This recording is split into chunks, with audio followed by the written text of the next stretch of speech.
welcome to this session on quartiles. Today we're going to look at using our cumulative frequency curve to obtain our quartile values.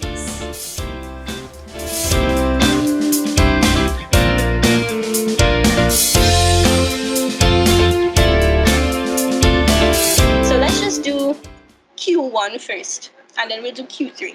So Q1, I'm going to go to my y-axis first. I'm going to locate Q1, which we said is at 25%, right? So I go to my y-axis. I'm going to draw a line to my curve.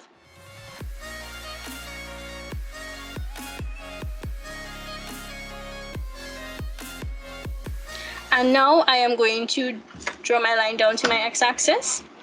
So drawing my line down to my x-axis. There we go. Now reading off the value is what is going to give me my first quartile. So when I look at my x-axis, the Q1 line is just after 30, 2 blocks after 30. So what is the value for my first quartile? Anybody? Don't rush, don't rush. Thank you, Ravisha. 31. Yes. 31, yes, Ashley, thank you.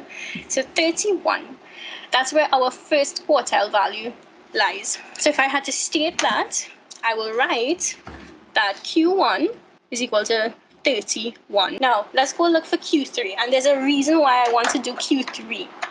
We have Q2 already, yes. But there's a reason why I want to do Q3. Because there's something called an interquartile range. And your interquartile range comes from the difference between your third and first quartiles. So that's why I'm going to look for Q3 now.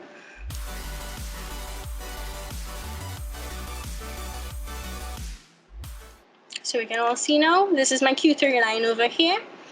So Q3 is at 42, all right? So I'm going to write down what Q3 is. Q3 is 42.